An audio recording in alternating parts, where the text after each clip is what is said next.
So hello बच्चों, a very good morning. तो कैसे हैं आप सब लोग? आई होप कि सारे बच्चे अच्छे होंगे यहाँ पे।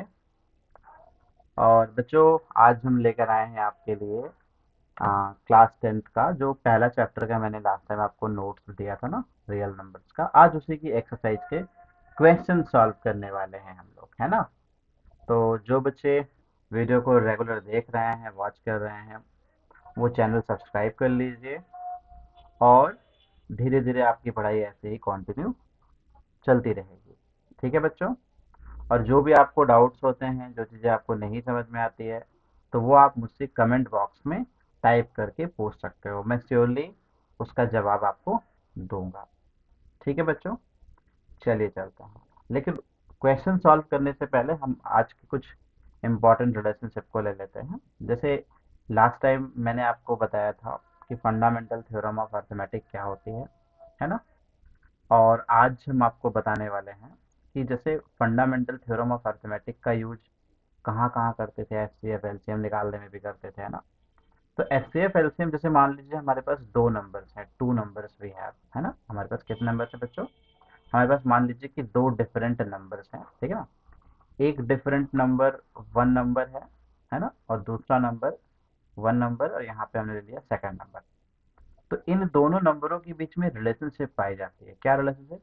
कि इन नंबरों को प्रोडक्ट कर दो, यानी product of two numbers is always is equal to their product of their LCM and HCF.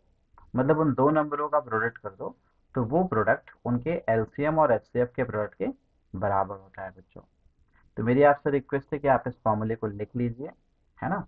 और ताकि इस फॉर्मूले का भी इस्तेमाल हम लोग करने करेंगे एक्सरसाइजेस में। ठीक है। तो आज एक्सरसाइजेस के कुछ क्वेश्चंस लेंगे, और जिसमें जो भी आपके नहीं नहीं क्लियर होंगे अब तक, वो मैं क्लियर करा दूंगा। और कुछ क्वेश्चंस मैंने छोड़े भी हैं ताकि आप उसको ट्राई करिए, है ना। नहीं तो फिर नेक्स्ट लेक्चर में हम उसको भी कवर करेंगे। ठीक है बच्चों। चलिए आगे बढ़ते हैं फिर हम लोग आज के सेशन में। तो ये रहा जैसे पहला question, express the following as a product of its prime factors, है ना। Express the following as a product of its prime factors, इसे कैसे करेंगे बच्चों? तो जैसे यहाँ पे है ना, मतलब हमें इसको प्राइम फैक्टर्स के फॉर्म में एक्सप्रेस कर देना है। तो सबसे पहले हम फर्स्ट क्वेश्चन लेते हैं। पहला क्वेश्चन है हमारा 156, ठीक है ना। अब इसको फैक्टराइज करिए प्राइम फैक्टर्स के फॉर्म में। कैसे करेंगे देखिए ऐसे। अब जैसे प्राइम नंबर, सबसे छोटा प्राइम नंबर क्या होता है? टू होता है। और इसका यूनिट डिजिट मैंने देखा, वो क्या है? एक इवन नंबर है, मतलब ये टू से डिविजिबल तो होगा ही। तो हम भी कर देंगे, यानी two, seven times two seven जा 14। और फिर उसके बाद यहाँ वन और सिक्स बचेगा, तो टू एट जा 76, है ना। फिर से इसे फैक्टराइज करिए। तो टू थ्री जा सिक्स, और टू नाइन जा 18, है ना बच्चों। फिर से इसे फैक्टराइज करिए। अब देखो थ्री और नाइन आ गया, ठीक है ना। थ्री और नाइन आ गया। अब यहाँ जो थ्री और नाइन है, ये नंबर नाइन तो इवन है नहीं, नाइन तो ऑड है। तो अब हम देखेंगे क्या टू के अलावा किसी और प्राइम से डिविजिबल है? तो ये नंबर बच्चों ध्यान से देखो, तो थ्री से डिविजिबल है, क्योंकि 39 है ना। और 39 के डिजिट्स का सम यानी थ्री प्लस नाइन कितना होता है? 12 होता है। यस, तो ये नंबर थ्री से डिविजिबल है, तो इसे हम थ्री से करेंगे, यानी थ्री वन जा और थ्री थ्री जा। Got it. और 13 तो प्राइम नंबर होता है, तो 13 सिर्फ 13 से डिविजिबल होगा बच्चों, और कैसे से नहीं होगा, यानी 13 वन जा 13। ठीक है। तो मतलब 156 के प्राइम फैक्टराइजेशन में क्या क्या नंबर आए? तो हमारा पहला नंबर है टू इंटू टू, फिर उसके बाद थ्री इंटू 13। ये हमारा प्राइम फैक्टराइजेशन है। अब इसे आप लोग ध्यान से देख लीजिए।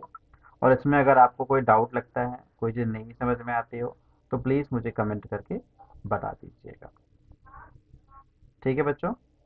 तो 156 का ये फैक्टराइजेशन क्लियर है सबको? और नहीं क्लियर होगा तो प्लीज़ मुझे बता देना, ठीक है। क्योंकि आप बताओगे तभी इतनी क्लियर हो पाएंगी। ठीक है। देखो इसी फैक्टराइजेशन को हम ऐसे भी लिख सकते हैं, जैसे टू यहाँ दो बार आए हैं, तो टू का power two into three into 13, ऐसे भी लिखते हैं बच्चों हम लोग। क्लियर। चलिए फिर हम इस सोल्यूशन को इरेज करते हैं और चलते हैं हमारे नेक्स्ट सोल्यूशन में। और अगर आपको नोट करना हो तो पॉज करके आप इसे लिख सकते हैं बच्चों, वीडियो को पॉज करके आप इसे लिख सकते हैं। अब आते हैं सोल्यूशन नंबर टू में। तो सोल्यूशन नंबर 2 क्या है? तो 2 है 3825। इस नंबर को हमें क्या करना है? चेक करना है कि ये किन किन प्राइम नंबरों से डिविजिबल होगा और वैसे ही डिवीजन करेंगे, ठीक है ना। जैसे ये नंबर ध्यान से देखो, तो पहला डिजिट जो यूनिट डिजिट जो है वो इवन तो नहीं है, ऑड है।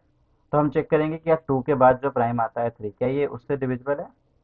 तो चेक कर लो, देखो 5 प्लस 2 7, 7 5 प्लस 2 7, 7 प्लस 8 15, 15 3 18। ओ माई गॉड, 18 आ रहा है, जो कि 3 से डिविजिबल है। तो ये पूरा नंबर भी 3 से डिविजिबल हो जाएगा, है ना बच्चों। देखो ऐसे मैं यहाँ करके दिखा देता हूँ, 3 प्लस 8 प्लस 2 प्लस 5, इनके सभी डिजिट्स को ऐड कर दिया तो ये आया 18। और 18 3 से डिविजिबल होता है, इसलिए 3825 3 से डिविजिबल होगा। तो जरा डिवाइड करो तो ये हो जाएगा 3 1 जा 3, 3 2 जा 6, ठीक है। फिर 6 माइनस 2, यहाँ पे 2 हो जाएगा, 3 7 जा हो जाएगा, ठीक है ना। 3 7 जा 21, और फिर लास्ट में 3 5 जा, ठीक है। अब इसे फिर से डिविजिबल करो, तो क्या देखो ये फर्दर 3 से डिविजिबल है। तो 1 2 3, 3 प्लस 7 10 15, हाँ ये हो जाएगा 3 से डिविजिबल, 15 आ रहा है। इनके सभी डिजिट्स का सम 15 आ रहा है। अब डिवाइड करो तो 3 4 जा 12, 3 2 जा 6, 3 5 जा 15। वाओ, फर्दर ये 3 से डिविजिबल हो गया। अच्छा बच्चों, फिर से चेक करो क्या ये 3 से डिविजिबल है। तो 4 2 6, 6 5 नो, 11 आ रहा है, ये तो नहीं डिविजिबल होगा। तो अब 3 से नहीं है, तो अब हम अगला प्राइम क्या होता है? 5। तो हम क्या ये नंबर 5 से डिविजिबल होगा? हाँ, 5 का डिविजिबिलिटी टेस्ट ये होता है ना कि यूनिट डिजिट अगर 5 हो या 0 हो तो वो नंबर 5 से डिविजिबल होगा। तो हम इसे 5 से टेस्ट करेंगे, ठीक है। तो 5 8 जा हो जाएगा, 5 5 जा हो जाएगा, ठीक है बच्चों। अब और आगे चलते हैं। अब 85 देखो किससे डिविजिबल है। तो अगेन 8 प्लस 5 13 होता है, तो 3 से तो नहीं है, तो 5 से तो हो जाएगा क्योंकि यूनिट डिजिट 5 है। तो 5 1 जा 5, और 8 माइनस 5 3 5 हो जाएगा, 35 5 7 जा 35। अब फाइनली हमें एक ऐसा नंबर मिल गया 17, जो कि प्राइम है। और प्राइम नंबर हमेशा प्राइम नंबर यानी खुद से ही जाएगा, यानी 17 बन जा 17। Got it. तो इसका मतलब है कि हमें 3825 के क्या क्या फैक्टर मिले। हम लिखेंगे 3825 के जो फैक्टर मिले हैं बच्चों, वो है 3 इंटू 3 इंटू 5 इंटू 5 इंटू 17, है ना। ये सारे नंबर हमारे क्या हैं? फैक्टर्स हैं। जैसे हम ऐसे लिख सकते हैं 3 का पावर 2, 3 दो बार आया है, 5 भी दो बार आया है, 5 का पावर 2 इंटू 17। ओके, और यही बच्चों आपका आंसर हो जाएगा। तो आई होप कि ये सोल्यूशन क्लियर है। जो बच्चे लिख रहे होंगे वीडियो को पॉज करके सोल्यूशन को लिख लीजिएगा, ठीक है। हम लोग चलते हैं बच्चों नेक्स्ट क्वेश्चन में। तो ये हमारा नेक्स्ट क्वेश्चन है, find the LCM and HCF of the pairs of integers and verify that LCM into HCF is equal to product of the two numbers, ठीक है। तो ये जो दो नंबर्स हमारे पास है 510 एंड 92, हमें इसका एलसीएम और एचसीएफ निकालना है। और उसके बाद क्या करना है? ये चेक करना है ये रिलेशनशिप, वही जो मैंने स्टार्टिंग बताया था, एलसीएम इंटू एचसीएफ बराबर प्रोडक्ट ऑफ द नंबर, ठीक है। तो इसके लिए हम क्या करेंगे, सबसे पहले जो 510 और 92 है इसके प्राइम फैक्टराइजेशन कर लेंगे, ठीक है ना। चलो करते हैं, यहाँ करते हैं इस साइड में। तो पहले 510 को कर लो, तो ये आएगा, 2 से करो तो 2 2 जा, ठीक है। फिर ये 2 5 जा, और अगेन 2 5 जा। अब इसे 3 से ले जाइए तो 3 8 जा 24, और 3 5 जा 15, है ना बच्चों। अब ये नंबर 3 से नहीं डिविजिबल है, 5 से होगा। तो 5 1 जा 5, 5 7 जा, ठीक है ना।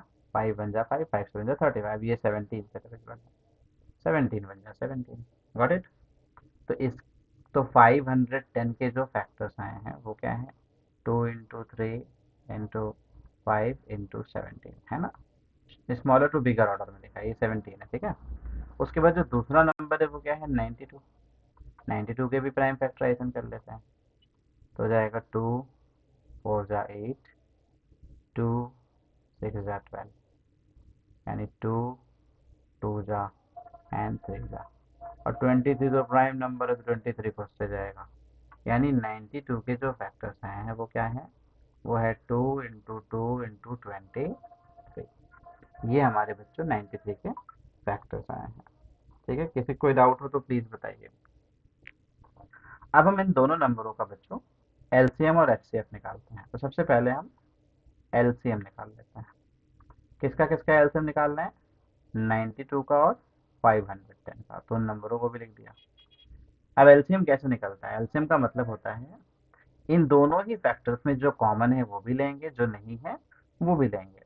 जैसे देखो इन दोनों में ये टू दोनों में कॉमन फैक्टर है, तो हम टू को तो लिखेंगे ही लिखेंगे। लेकिन ये वाला टू और ये वाला टू कॉमन नहीं है, तो इस टू को भी लिखेंगे। ठीक है, जो कॉमन नहीं है उसको भी लिखते हैं। उसके बाद देखो ये थ्री भी कॉमन नहीं है तो इसे भी लिखेंगे। ये फाइव भी कॉमन नहीं है तो इसे भी लिखेंगे। ये 17 भी कॉमन नहीं है तो इसे भी लिखेंगे। ठीक है ना? और ये 23 भी कॉमन नहीं है तो इसे भी लिखेंगे। तो एलसीएम का मतलब दोनों में जो कॉमन हो वो एक बार लिखेंगे, जैसे टू कॉमन था तो उसको एक बार, और बाकी जो फैक्टर्स कॉमन नहीं है उसे तो लिखना ही लिखना है। मतलब ऐसे लिख करके उनको मल्टीप्लाई कर दीजिए। तो जब आप मल्टीप्लाई करोगे बेटा तो आपका आंसर आएगा 23460। ये आपका एलसीएम हो जाएगा। ठीक है, अब बात करते हैं, सॉरी, हाँ ये एलसीएम हो जाएगा, गॉट इट। अब बात करते हैं एचसीएफ की। हाईएस्ट कॉमन फैक्टर क्या आएगा? तो 92 और 510 का। तो हाईएस्ट कॉमन फैक्टर का मतलब दोनों में जो भी कॉमन हो। ठीक है ना? दोनों में, तो दोनों में देखो क्या कॉमन है? सिर्फ टू ही तो हमने देखो यहाँ गोला बनाया है ना, टू ही तो कॉमन है, टू के अलावा कुछ कॉमन नहीं है। तो एक ही फैक्टर कॉमन है, और जो एक फैक्टर है वही हम सबसे बड़ा फैक्टर लेके चलेंगे। कॉमन फैक्टर्स में जो बड़ा होता है, एक ही कॉमन फैक्टर है, तो यही हमारा हाईएस्ट हो जाएगा। टू। एचसीएफ की वैल्यू कितनी हो जाएगी? टू हो जाएगी। ओके बच्चों, कोई डाउट? ठीक है, तो हमने एलसीएम और एचसीएफ सक्सेसफुली निकाल लिया। अब हमको इस रिलेशनशिप को वेरीफाई कराना है कि रिलेशनशिप सही है कि गलत है। ठीक है, तो रिलेशनशिप वेरीफाई कराने के लिए सबसे पहले हम थोड़ा सा इसको इरेज कर लेते हैं, इन नंबरों को। जो लोग नहीं लिखे होंगे वीडियो को पॉज करके लिख लीजिएगा, आपको दिखाई पड़ जाएंगे सारे नंबर। ठीक है, तो आप चलिए रिलेशनशिप को वेरीफाई कराते हैं।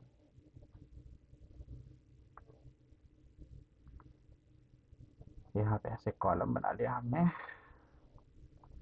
अब लिखेंगे क्या? पहले तो ये कह रहा है कि एलसीएम इंटू एचसीएफ, यानी एलएचएस ले लो भाई। लेफ्ट हैंड साइड में क्या था? एलसीएम इंटू एचसीएफ, है ना? इन दोनों को प्रोडक्ट कर दो। एलसीएम कितना है? 23460 इंटू एचसीएफ है 2। तो बच्चों जब आप इन दोनों को मल्टीप्लाई करोगे, इन दोनों को जब आप मल्टीप्लाई करोगे तो मल्टीप्लाई करने पे क्या रिजल्ट आएगा? जरा मल्टीप्लाई करके, ये मुझे बताइए। आप लोग जरा मल्टीप्लाई करिए। I am waiting for your answer. और बच्चों इसका जो करेक्ट आंसर आएगा,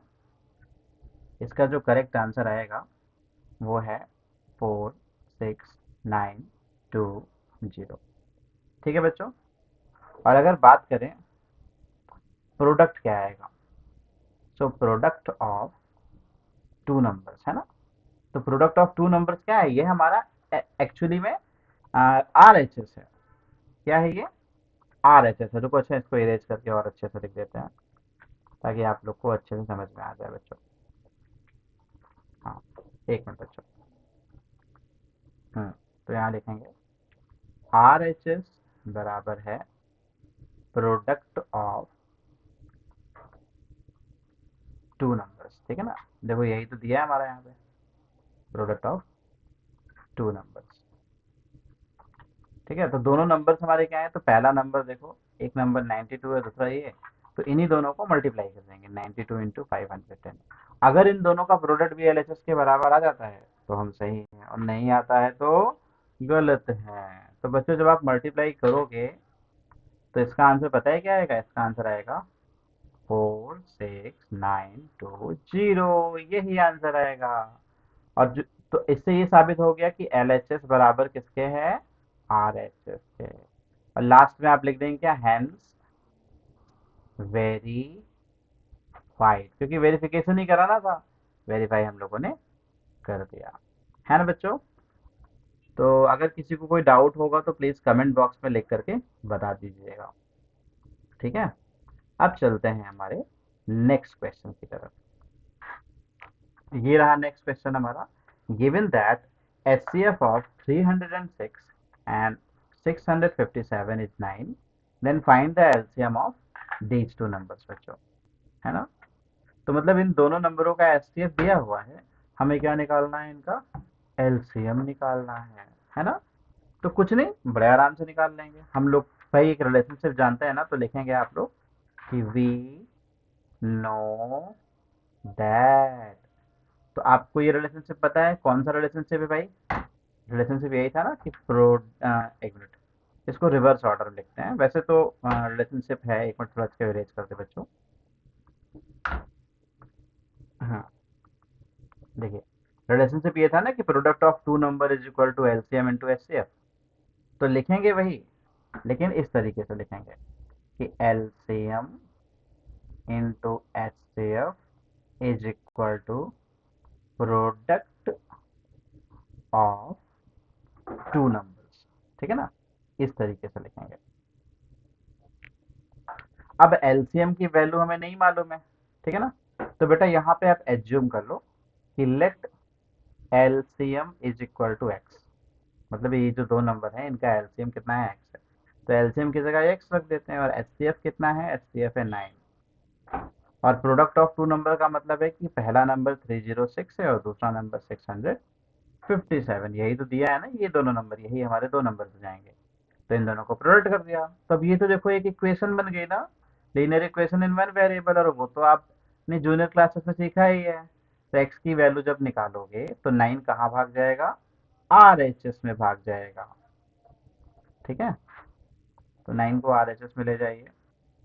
तो जब ले जाएंगे बच्चों और इसको सिंप्लीफाई करिए, है ना। तो सिंप्लीफाई कैसे करेंगे, देखो ऐसे 9 बन जा, और इसको भी काटो, 9 3 जा 27, 9 4 जा 36। ठीक है, सो ये हो जाएगा 34 मल्टीप्लाइड बाई 657।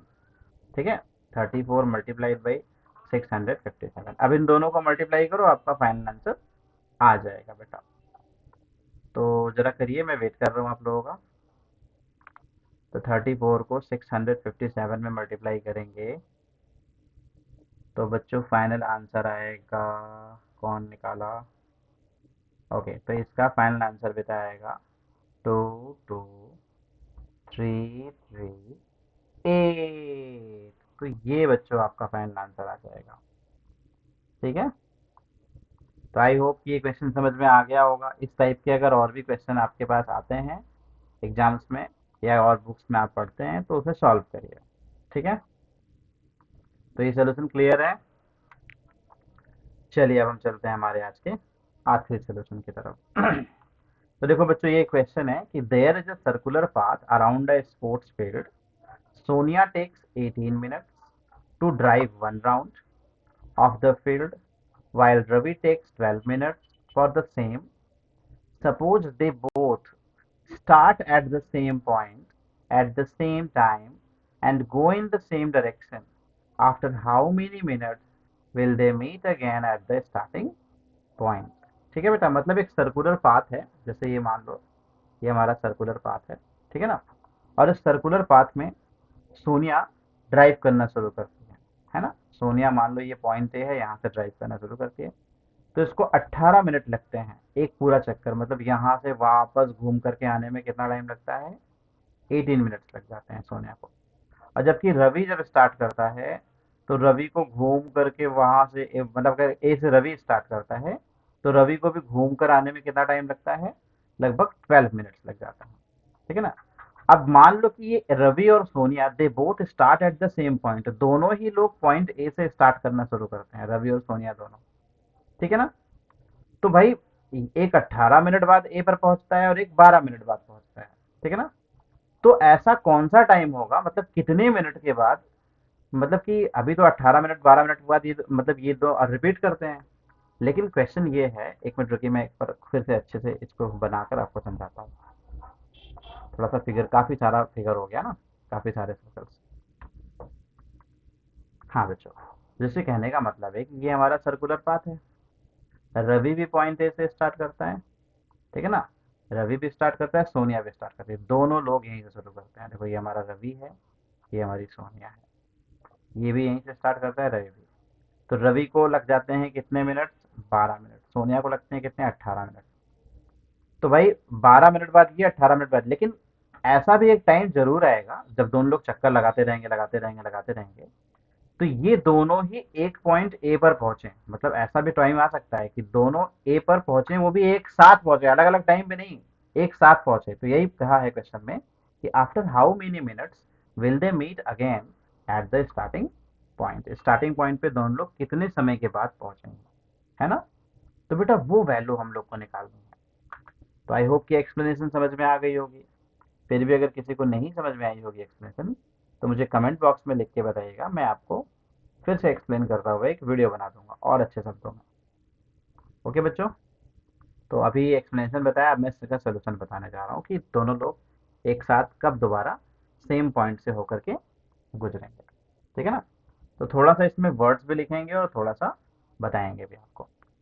तो देखो, since both Sonia and Ravi move in the same direction, है ना, सोनिया और रवि जो है दोनों सेम डायरेक्शन में मूव कर रहे हैं, and at the same time the method to find the time when they will be meeting again at the starting point is actually by calculating LCM of 18 and 12।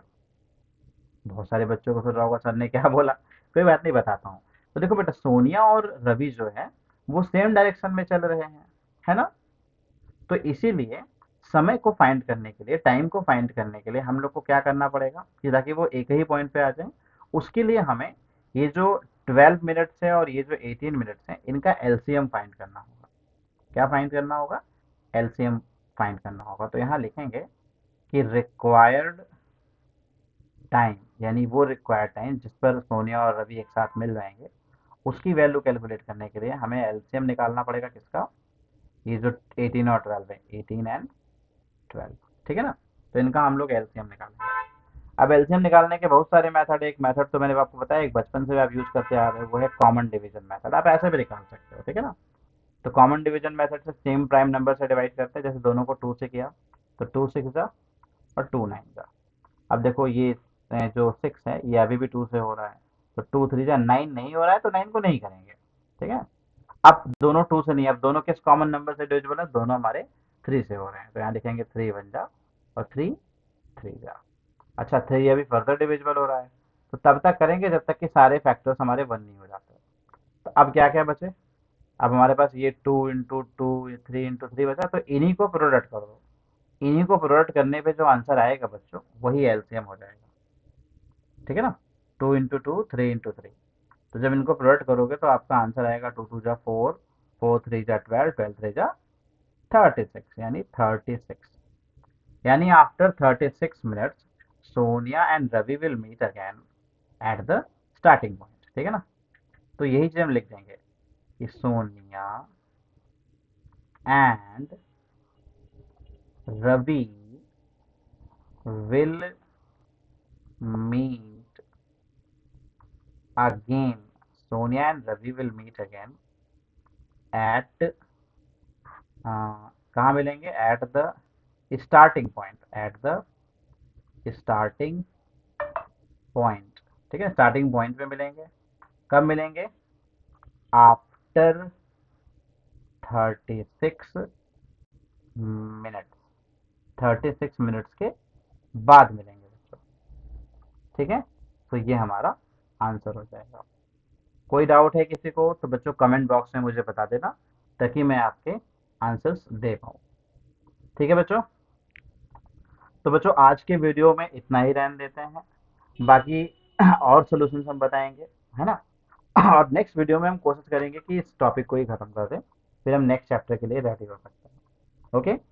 तो जो लोग channel को subscribe नहीं किए हैं प्लीज़ सब्सक्राइब कर लीजिएगा, है ना। और अपने दोस्तों से शेयर करिएगा, है ना, जिनको पढ़ना है, जिनको अर्जेंट ट्यूशन की ज़रूरत है लेकिन वो नहीं पढ़ पा रहे हैं तो आप हमारे चैनल पे जुड़ करके पढ़ सकते हैं, है ना। तो ऐसे ही पढ़ते रहिए, और हाँ, होमवर्क भी करते रहिए। लास्ट टाइम, अगली बार से, अगले वीडियो से हमारे पास हम आपको होमवर्क भी प्रोवाइड करेंगे। ठीक है ना। तो होमवर्क प्रोवाइड करेंगे, आपको होमवर्क भी टाइमली करना है। ठीक है।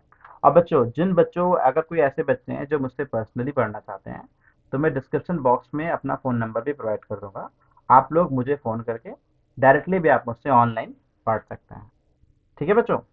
तो जो लोग ऑनलाइन पढ़ना चाहते हैं, मैं डिस्क्रिप्शन में अपना नंबर दे दूंगा, आप वहाँ पे मुझे कॉल करके बात कर सकते हैं। ओके बच्चों, तो थैंक यू सो मच। आज के लिए इतना ही रखते हैं, फिर मिलेंगे बच्चों। Bye bye.